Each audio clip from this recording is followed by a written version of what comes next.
nesta trajetória minha, muitas vezes eu virei o inimigo público número 1 dos negros, porque diziam que eu era branco, diziam que eu não permitia que outros atores entrassem.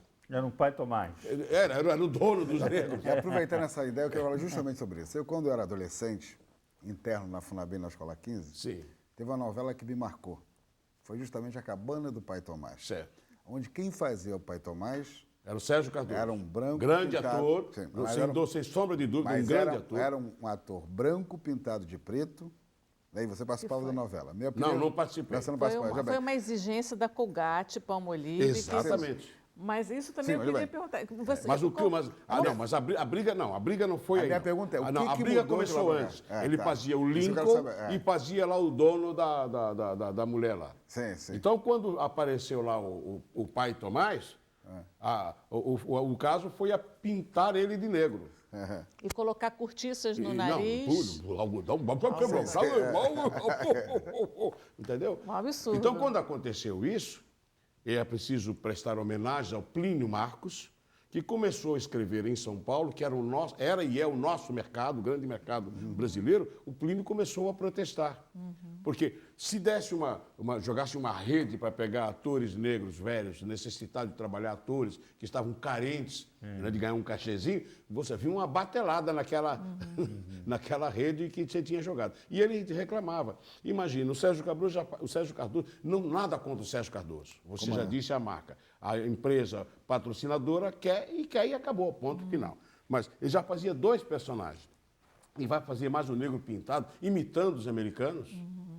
Não é imitando os americanos, mas suprimindo o emprego de um possível... Eu tinha, na época, pelo menos 10 atores negros naquela idade necessitados de trabalhar. Qual seria o melhor Porque o ator? filme Não americano- sei, não me lembro agora. O filme americano parece que também foi com Não, Mas isso vem daquela do Al Johnson, que pintava para fazer uma gracinha. Veja um e era bem clássico, recebido. né? Esse era o grande problema. Esse clássico começou a libertação dos escravos nos Estados Unidos. Sabe para mim onde é que começa a resistência? Note bem, esse tipo de coisa é dentro do próprio segmento negro. Que a gente precisa ter mais firmeza naquilo que a gente quer. Eu não quero o seu posto, não quero o seu posto, não quero o posto dele, eu quero o meu posto, aquilo que eu merecer. E eu quero respeito como cidadão. Eu não quero respeito porque eu sou baixinho ou porque eu sou alto. Não, eu quero respeito porque eu sou um cidadão que paga seus impostos, que é decente, que é ético, que é respeitoso para com o sistema da cidade.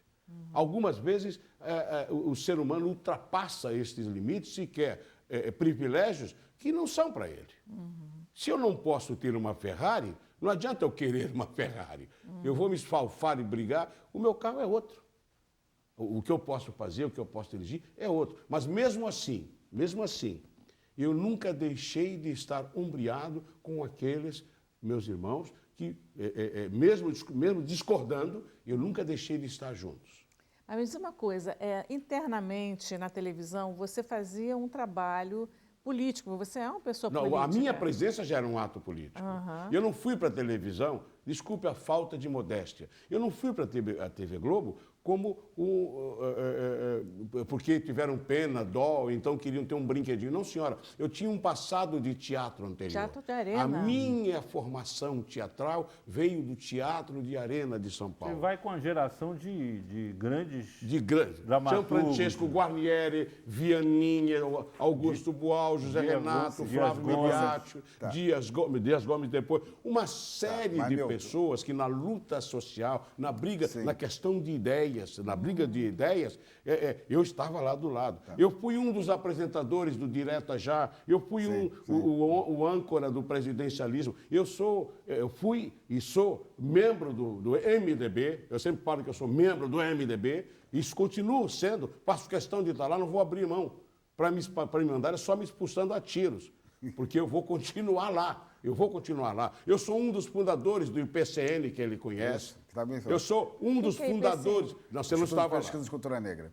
Mas deixa eu te fazer uma pergunta seguinte. Diga. Mas você não acha que também, tanto a Frente Negra Brasileira Eu vou chegar lá. deu uma contribuição Posso chegar lá? importante, e o Teatro Experimental do Negro também foram Posso chegar lá? movimentos importantes. Sim. Muito bem. Então, o que eu quero dizer, quero acrescentar aqui, que os negros africanos e brasileiros nunca deixaram de lutar pela sua liberdade, nunca deixaram de participar das revoluções liberais, nunca se recuaram, nunca. Palmares não era um reduto de negros, vamos deixar claro isso.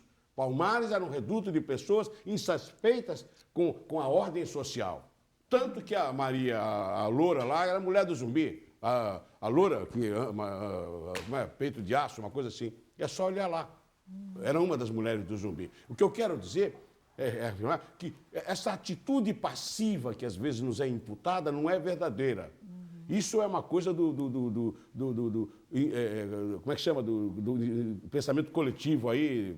Inconsciente O coletivo. inconsciente coletivo. Isso é coisa que fica completando. Não é não. Nós sempre brigamos. Quando nós chegamos, o que ele está falando aqui, nos anos 30, no final dos anos, no início dos anos 30, que vai lá para frente, nós tínhamos no Brasil, em São Paulo, uma instituição chamada Frente Negra Brasileira, presta atenção, e que tinha sedes em 15 estados da federação.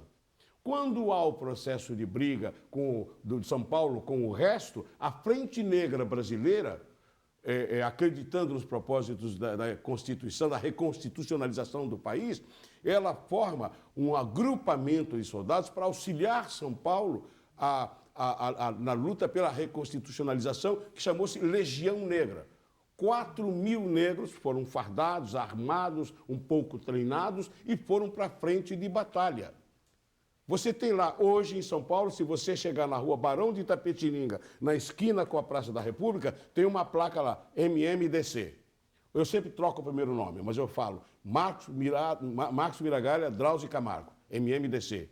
Não tem uma homenagem aos negros. Não tem, será que em 4.000 não tinha um negro que fosse herói, que fosse lá e que deu a sua vida? Além do que, na história política do Brasil, a gente sabe nas interlinhas. Ninguém sabe quem foi Geraldão, ninguém sabe quem foi Oswaldão no Araguaia, ninguém sabe nada. Nós somos tidos como apagados, como figuras. Tem que é isso que eu essa reclamo. história. Tem que Geraldão contar que essa você fala história. é o Geraldo Rodrigues dos Santos. Geraldão. Quem não conhece o Geraldão não conhece política. Concorda comigo, meu Mas, irmão? Milton, olha só, dentro da televisão, na época que você Sim. chegou na televisão, a Estivador de televisão Santos era foi uma dirigente televisão do ainda Partido pobre, Comunista. né? Mas a Perceber. tua presença foi muito constante, assim, você é quase parente de todos nós, assim, tipo nosso tio, querido, né? Porque você realmente teve uma constância, mais de 50 novelas. Não, mais não de fiquei. 50 Eu já dirigi muita novela, eu tive problemas. Dirigiu. Obviamente eu tive problemas para dirigir novelas, porque tudo que eu falava era inconstante, não era bem isso, aquilo. Mas aí é outro problema. Mas como eu estou me lembrando, que uma vez você foi psicanalista Fui. numa novela da E Janete quer que eu Claire. conte a história rapidamente? Nós vamos ter que fazer isso depois do intervalo. Voltamos daqui a Pelo pouco. amor de com Deus, me 3 tire a a 1. palavra.